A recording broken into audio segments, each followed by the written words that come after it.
नमस्कार दोस्तों, स्वागत है आपका हमारे स्टेशन तक यूट्यूब मंच पर। दोस्तों, दिल्ली के मुख्यमंत्री अरविंद केजरीवाल 15 अगस्त के दिन दिल्ली के भीतर झंडा फहरा सकते हैं। 77वें स्वतंत्रता दिवस के अवसर पर दिल्ली के मुख्यमंत्री अरविंद केजरीवाल को दिल्ली की जनता को संबोधित करने का मौका मिल सकता है, क्योंकि आज यानी ये कहे कि ठीक 24 घंटे पहले दिल्ली के भीतर, दिल्ली के इस भारत देश के सर्वोच्च न्यायालय और अरविंद केजरीवाल के दिल्ली के लीकर केस वाले मामले में जमानत अर्जी के ऊपर सुनवाई होने जा रहा है। अब तक आपने यही सुना होगा कि अरविंद केजरीवाल की जगह कैलाश गहलोत तिरंगा फहराएंगे दिल्ली के भीतर, और इस देश के इतिहास में पहला ऐसा मौका होगा जब दिल्ली में या फिर किसी भी राज्य के भीतर मुख्यमंत्री की जगह कोई व्यक्ति स्वतंत्रता दिवस को ध्वजारोहण करेगा। 1974 से राज्यों के मुख्यमंत्रियों को स्वतंत्रता दिवस के अवसर पर ध्वजारोहण की इजाजत मिली हुई है, संवैधानिक इजाजत मिली हुई है, और उसके बाद से यह पहला ऐसा मौका 40-50 सालों बाद पहला ऐसा मौका आ रहा था जिसमें दिल्ली के भीतर मुख्यमंत्री की जगह कोई और व्यक्ति, कोई दूसरा व्यक्ति, कैबिनेट का कोई सदस्य ध्वजारोहण करता।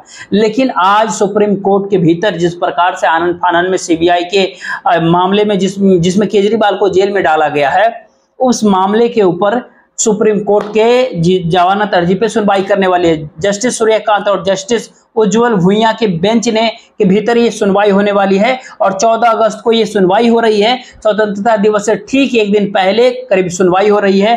तो दिल्ली की आम जनता, आम आदमी पार्टी के कार्यकर्ता, अरविंद केजरीवाल के समर्थक, इन सबके मन में, और खास करके इंडिया अलायंस, इंडिया गठबंधन के लोग जिसे अलायंस का हिस्सा है आम आदमी पार्टी, इन सबके मन में एक इच्छा है कि अरविंद केजरीवाल कोई संवैधानिक संकट से बचने के लिए भी उनका जेल से बाहर आना बहुत जरूरी है। लिहाजा आज उनको जमानत मिल सकती है।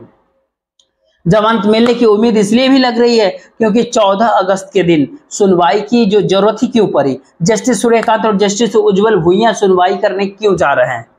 दरअसल इसके पीछे के इस मामले में ऐसा हो सकता है कि आज की सुनवाई में जमानत के विरोध के लिए काफी तीखी दलीलें न पेश की जाए केंद्र सरकार के वकील की तरफ से, सीबीआई के वकील की तरफ से, क्योंकि अगर दिल्ली के भीतर मुख्यमंत्री झंडा नहीं फहराएगा तो फिर इस भारत देश के लोग, इस भारत देश में लोकतंत्र को पसंद करने वाले लोग, और अरविंद केजरीवाल को नहीं बल्कि नरेंद्र मोदी सरकार के द्वारा ईडी के दुरुपयोग की परिस्थितियों को इस संवैधानिक रूप से विचित्र स्थिति पैदा होने के लिए जिम्मेदार मानेंगे। कल्पना करके आप देखिए कि कल को इस भारत देश में कोई प्रधानमंत्री गिरफ्तार हो जाए तो क्या प्रधानमंत्री की जगह विदेश मंत्री या गृह मंत्री लाल किले से झंडा फहराएंगे? और उस कैसी विचित्र स्थिति होगी इस भारत देश के लिए। यही विचित्र स्थिति आज के दिन दिखाई दे रही है, क्योंकि 1-2 हजार पन्ने की चार्जशीट ला रही है ईडी और सीबीआई, और जब चार्जशीट आ रही है उस चार्जशीट में कुछ सब्सटेंशियल फैक्ट्स नहीं निकल रहा है, कुछ प्रोटो, यानी कुछ किसी लाल के बदले में कैबिनेट पॉलिसी को चेंज किया गया शराब पॉलिसी के मामले में, या कुछ प्रोटो जो जिसको अंग्रेजी में कहते हैं वो प्रूफ नहीं हो पा रहा है। और जब वो सिद्ध नहीं हो पा रहा है तो ऐसे में मनीष सिसोदिया को जमानत दे दी गई। जब वो नहीं सिद्ध हो पा रहा है तो उस दौरान संजय सिंह को जमानत दे दी गई। और जब अरविंद केजरीवाल के खिलाफ भी कोई मजबूत दलील या फिर सबूत पेश करने में ईडी असमर्थ रहती है, सीबीआई असमर्थ रहती है, भला अरविंद केजरीवाल को जेल में रखने का क्या तुक बनता है? क्या अरविंद केजरीवाल देश छोड़ करके भाग जाएंगे? कि यदि उनके खिलाफ अगर जेल से बाहर आने के बाद भी अगर ईडी सबूत लाएगी तो फिर क्या अरविंद केजरीवाल उन्हें पकड़ा नहीं जा सकता या उन्हें सजा नहीं दी जाएगी? वो इस देश के एक निर्वाचित मुख्यमंत्री है। जनता के द्वारा 90% सीटें उनके पार्टी को दी गई, एक तरफा बहुमत दिल्ली में दिया गया, और उस मुख्यमंत्री को जेल में रखा गया। ईडी किस प्रकार से काम कर रही है देश के भीतर, ये बात सबको पता है, क्योंकि ईडी एक तरफ भारतीय जनता पार्टी बीजेपी की सदस्यता अभियान चलाती हुई प्रतीत होती है, तो वहीं दूसरी तरफ एनडीए गठबंधन के सहयोगी दलों की संख्या बढ़ाते हुए प्रतीत हो रही है। तीसरी तरफ विपक्ष टॉर्चर एजेंसी, अपोजिशन को टॉर्चर करने वाली जो है ना सो एजेंसी बन करके ईडी रह गई। कई सारे मामले आप उठाकर देख सकते हैं। हेमंता बिस्वा शर्मा कांग्रेस में थे, ईडी का नोटिस मिले, नोटिस यानी प्रेम पत्र भी उसको कह सकते हैं, क्योंकि उस नोटिस के भीतर ईडी के प्रेम पत्र में इतना स्नेह, इतना प्यार भरा वो पत्र था, क्योंकि उससे वशीभूत होकर के हेमंता बिस्वा शर्मा भारतीय जनता पार्टी के खेमे में चले गए। आज मुख्यमंत्री है, शुभेंदु अधिकारी को ईडी का प्रेम पत्र मिला, वह भी टीएमसी छोड़ करके भाजपा ही बन गए। महाराष्ट्र में तो पूरी श्रृंखला ही चली, जो आपको याद ही है कि कैसे दो दो पार्टियों को तोड़ा गया और उनका सिंबल तक छीन लिया गया। बिहार के भीतर जब जब नीतीश कुमार लालू प्रसाद यादव के एक होने की बातें होती है, जब जब नीतीश कुमार की पार्टी जेडीयू आरजेडी के करीब जाने की चर्चा शुरू होती है, तब तब लैंड फॉर जॉब का जिन बाहर निकल के आ जाता है। तो ऐसे में अरविंद केजरीवाल की पार्टी इंडिया अलायंस का हिस्सा बन रही थी, गुजरात के भीतर भी, हरियाणा के भीतर भी, दिल्ली के भीतर भी। तीन ऐसे राज्य की चुनावी संभावनाएं एक साथ भारतीय जनता पार्टी के लिए प्रभावित होती हुई दिख रही थी। तब सीधे सीधे ईडी बीच में दखल देती है, ईडी पहुंच जाती है, अरविंद केजरीवाल की भी गिरफ्तारी हो गई। और जब इस मामले के ऊपर दिल्ली के वित्त मंत्री रहे, दिल्ली के अधिकारी मंत्री रहे मनीष सिसोदिया को जब जमानत मिल सकती है, तो फिर उनके खिलाफ जब कोई सबूत अब तक ईडी पेश नहीं कर पाई है, फिर ये न्यायालय का कहना है, तो फिर अब जब डिपार्टमेंटल मिनिस्टर, विभागीय मिनिस्टर के पास ईडी अपने चार्जशीट में कोई सबूत दे पाने में अब तक नाकाम रही है, तो फिर दिल्ली के मुख्यमंत्री को भला जेल में रखने का क्या तुक बनता है। हालांकि ये मामला सब जुडिशियल न्यायालय के सामने है। विद्वान न्यायाधीश, सुप्रीम कोर्ट के दो विद्वान न्यायाधीश जस्टिस सूर्यकांत और जस्टिस उज्जवल भुइयां आज इस मामले की सुनवाई करेंगे और सारे फैक्ट, सारे तथ्य, क्या दिल्ली के मुख्यमंत्री अरविंद केजरीवाल को इस वक्त जमानत देना उचित है या फिर नहीं है, इसके ऊपर फैसला निश्चित ही तौर पर 14 अगस्त के दिन इन्हीं दोनों जजों को लेना है। और जो भी कोई भी फैसला होगा उसकी पल पल की खबरें हम आप तक पहुंचाते रहेंगे। लेकिन कल जिस प्रकार से खबर आई, वो खबर ये निकल करके आई कि दिल्ली के मुख्यमंत्री अरविंद केजरीवाल के मामले पर, सीबीआई के मामले पर सुनवाई होने वाली है। आप बता दें कि एक एक करके सभी लोग बाहर आ रहे हैं। हेमंत सोरेन भी बाहर आ गए, तो फिर मुख्यमंत्री बन गए, झारखंड के मुख्यमंत्री। तो क्या ऐसे में लोकसभा चुनाव में भारतीय जनता पार्टी की चुनावी संभावना को बेहतर करने का ठेका ईडी ने उठाया था? क्या दिल्ली के भीतर शराब के ठेकों को लेकर के विवाद हुआ था कि शराब के ठेके और उसको लेकर के जो पॉलिसी बनाया गया, उस शराब ठेके की पॉलिसी की वजह से जेल गए अरविंद केजरीवाल, मनीष सिसोदिया, संजय सिंह। तो ईडी के लोग क्या ये ठेका उठा करके बैठे हो कि भारतीय जनता पार्टी के चुनावी संभावनाओं को बेहतर करते रहे? माधवी भूत जो सेबी के डायरेक्टर, सेबी के निर्देशक है, चेयरपर्सन है, वहां पर विनोद अडानी के साथ कथित संबंधों को, संलिप्तता को लेकर के हिंडनबर्ग आरोप लगा रहा है। क्या आपने देखा कि ईडी ने कभी माधवी भोज या फिर उनके पति माधवल भोज को गिरफ्तार करने का प्रयास किया हो? क्या माधवी भोज के दरवाजे पर जाने से ईडी के हाथ पांव क्यों फूल जाते हैं? क्या विनोद अडानी को छूने से क्या ईडी को कौन सी दिक्कत आती है? या यदि ईडी विनोद अडानी तक पहुंच जाए, ईडी यदि माधवी भोज तक पहुंच जाए तो उसको दिक्कत आएगी, सीबीआई को दिक्कत आएगी। और उसी ईडी का अधिकारी इसी दिल्ली के शराब पॉलिसी के मामले के भीतर दिल्ली के एक शराब व्यवसायी से 5 करोड़ रुपए के रिश्वत मांगते हुए गिरफ्तार किया गया, सीबीआई के द्वारा गिरफ्तार किया गया। राजस्थान के भीतर एक ईडी का व्यक्ति गिरफ्तार हुआ, तमिलनाडु के भीतर एक ईडी के व्यक्ति गिरफ्तार हुआ, और अभी फिर दिल्ली के भीतर एक मुंबई के ज्वेलर से 20 लाख रुपए की रिश्वत लेते वह ईडी, जो भ्रष्टाचार के खिलाफ न्याय और इंसाफ का कथित ब्रांड बनी हुई है देश के भीतर, उस ब्रांड के ऊपर काला धब्बा लगाते हुए जिस ईडी के अधिकारी खुद गिरफ्तार हो रहे हैं, वो हेमंत सोरेन और अरविंद केजरीवाल जैसे मुख्यमंत्रियों को जेल में पहुंचा दी।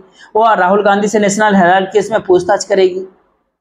वाह, जिसका अपना रिकॉर्ड भ्रष्टाचार के भीतर संलिप्त हो, पूरी तरह से डूबा हुआ हो, पूरी तरह से डूबा हुआ, जिस संस्था का भ्रष्टाचार में डूबा हुआ उसकी संलिप्तता दिखे, वो जांच एजेंसी भ्रष्टाचार के मामले की जांच करेगी। बिहार के भीतर एक कहावत है कि बांस को पोटली का गिद्ध रखवाल, यानी कोई मटन खरीद करके अगर लेके जाता है उसकी रखवाली करने के लिए गिद्ध को दे दिया जाएगा। जिस जांच एजेंसी का अधिकारी खुद भ्रष्ट हो, खुद रंगे हाथ रुपये लेते हुए पकड़ा जाए, रिश्वत लेते हुए पकड़ा जाए, उस भ्रष्टाचार की जांच करके मुख्यमंत्रियों को जेल में डाल रहा है। निश्चित ही तौर पे सारे मामले अरविंद केजरीवाल के वकील, स्वाभाविक सी बात है, सुप्रीम कोर्ट के संज्ञान में इस चीज को लाएंगे कि देखिए वही जांच एजेंसी है जिसके खुद के लोग दिल्ली से लेकर के चेन्नई तक, जयपुर तक, और इसी शराब पॉलिसी मामले में एक शराब व्यवसायी से रुपया लेते हुए पिछले साल पकड़े गए थे। और इस पूरी परिस्थिति के भीतर एक मुख्यमंत्री जेल के अंदर बंद है। आखिर न्याय व्यवस्था के ऊपर आज के दौर में जो जस्टिस चंद्रचूड़ कहते हैं कि जज जमानत के मामले में दबाव में होते हैं, लोअर कोर्ट के जज, और सवाल तो यह भी उठने लगा है कि इतने दिनों से क्या ईडी के दबाव में अरविंद केजरीवाल को बेल नहीं मिल रही थी? यहां तक कि लोअर निचली अदालत से जमानत दी भी गई, तो दी हुई जमानत को भी ऊपर आकर के खारिज किया गया। ये विचित्र तरह के केस भारत के भीतर ही होता है। और इस सारे मामले, स्वाभाविक सी बात है कि स्वतंत्रता दिवस के पूर्व संध्या के ऊपर जो सुनवाई होने जा रही है 14 अगस्त के दिन, एक दिन पहले जो सुनवाई होने वाली है सुप्रीम कोर्ट के भीतर, माननीय सर्वोच्च न्यायालय के दो विद्वान न्यायाधीशों के संज्ञान में ये अरविंद केजरीवाल के जो जमानत याचिका संज्ञान में आने वाले हैं। तो अगर जमानत मिल जाती है अरविंद केजरीवाल को, हेमंत सोरेन की तरह अगर जमानत मिलती भी है, तो पूरे देश को इस पूरे साफ संदेश चला जाएगा कि लोकसभा चुनाव के भीतर पार्टी की छवि को खराब करने के लिए, जनता के बीच बदनाम करने के लिए एक बेहद ही सर्वनाक राजनीतिक साजिश का निशाना बनाया गया विपक्षी दलों को। इस देश में कई सारे मामले हैं और परसेप्शन बिल्डअप की जहां तक बात हो अगर करें तो परसेप्शन बिल्डअप यानी माहौल बनाने की जो कोशिश है इस देश के भीतर, उस माहौल बनाने की कोशिश में चुनावी हिंदुत्व का नकाब उतर चुका है भारतीय जनता पार्टी के ऊपर से। इस भारत देश के भीतर अच्छे दिन आने का नकाब उतर चुका है बीजेपी की, यूं कहना नरेंद्र मोदी के ऊपर। अच्छे दिन के लिए क्या है वो दिख भी रहा है कि कौन 40,000 करोड़ से 15 लाख करोड़ की कमाई तक पहुंच गया, कौन एक घंटे में 90 करोड़ रुपए प्रति घंटे के हिसाब से कमाया एक दौर में, इसी सरकार के भीतर, नरेंद्र मोदी सरकार के दौर में ही, कोरोना काल के दौरान, और कौन 1000 करोड़ रुपए प्रतिदिन से ज्यादा कमाया। किसके अच्छे दिन आए, किसके बुरे दिन आए, लेकिन इस भारत देश के भीतर लोकतंत्र के बुरे दिन जरूर आ गए कुछ दिन के लिए। लेकिन जब इस देश के भीतर विपक्ष को बदनाम करने के लिए बिना किसी सबूत के पीएमएलए यानी prevention of money laundering act का दुरुपयोग करते हुए अनिल देशमुख से लेकर के संजय राउत तक, अरविंद केजरीवाल से लेकर के हेमंत सोरेन तक, ये कविता तक, सबको जेल के भीतर डाला गया। लेकिन जेल के भीतर के पीछे से बाहर आने वाले लोग, और क्या ईडी अपना इकबाल बचा पाएगी इस दौर में? सबसे बड़ा सवाल ईडी के इकबाल का है कि क्या ईडी इस समय में नरेंद्र मोदी की सरकार की इतनी बड़ी गुलाम बन गई, या फिर गुलामी की ऐसी रवायत में ढल गई जिससे दूसरे लोग सत्ता के भीतर आए तो मौजूदा सरकार से 10 गुनी ज्यादा गुलामी ईडी से कराए। ये हालात भी लोकतंत्र के लिए शुभ संकेत नहीं होगा। लेकिन फिलहाल तो नजर आज की अरविंद केजरीवाल की जमानत पे है कि दिल्ली के कथित शराब घोटाले के, जिसको घोटाला न कह करके एक पॉलिसी कहा जा सकता है, क्योंकि ये कैबिनेट का डिसीजन था, और कैबिनेट के भीतर जो पॉलिसी डिसीजन, नीतिगत निर्णय जो होता है, उससे कुछ व्यवसायियों को लाभ हुआ होगा, कुछ व्यवसायियों को फायदा हुआ होगा, किसी को नुकसान हुआ होगा। उस पॉलिसी को बिना किसी स्पष्ट सबूत के आधार पर, बिना किसी ठोस सबूत के आधार पर, बिना किसी चीज को प्रूफ हुए जेल के भीतर दिल्ली के मुख्यमंत्री अरविंद केजरीवाल को और उनके मुख्यमंत्रियों को डालने की जो रवायत थी, उस पर सर्वोच्च न्यायालय का फैसला आएगा। उम्मीद करते हैं कि ये फैसला जो है कहीं ना कहीं न्याय के तराजू को जिंदा रखने वाला होगा, उसके संतुलन को बनाए रखने वाला होगा।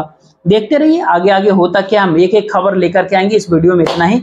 बाकी इस वीडियो को ज्यादा से ज्यादा लोगों तक शेयर जरूर कीजिएगा, वीडियो को लाइक कर लीजिएगा और चैनल को सब्सक्राइब तो जरूर ही कर लीजिएगा। जय हिंद।